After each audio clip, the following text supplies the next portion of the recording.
আজকে আমরা দেখব চতুর্থ শ্রেণী বাংলা প্রশ্ন, যেখানে পূর্ণমান 30, সময় রয়েছে 1 ঘন্টা। সঠিক উত্তর বেছে নিয়ে লেখো 1 গুণ 4। যে প্রশ্নগুলো রয়েছে অবশ্যই দেখবে, যেমন শম্ভু বন থেকে হাড় ভাঙা পাতা আনতে গেছে, এগুলো সব 1 নাম্বার করে। শম্ভুর 12 বছর বয়স, আমি ছাড়া এই বাংলাদেশের মাঠে কেউ নেই। রাবণ চাচার বড় ছেলে আলী হোসেন খাঁ, একটা চরের ওপারে নদীর মধ্যে সূর্য অস্ত গেল। পাঠশালা হবে গুরুমশাই, আমি হন হন করে পা চালালাম, ছেলেটি সমুদ্রে আটকা পড়েছে, বেহালা বাজাচ্ছি। পরের পেজে যাচ্ছি, এটা পরের পেজ। শব্দার্থ: মস্তিষ্ক, মাথা, বিভেদ, পার্থক্য, আঁখি, চোখ, সমার্থক, বায়ু, বাতাস। দুরন্ত শান্ত, সন্ধে সকালে।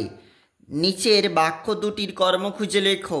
লিখবে একটি শব্দ বা বাক্যে উত্তর দাও 1 গুণ 4। এই প্রশ্নগুলো বলেছে 1 নাম্বার করে, আর নিচেরগুলো বলেছে 2 নাম্বার করে। অবশ্যই দেখবে।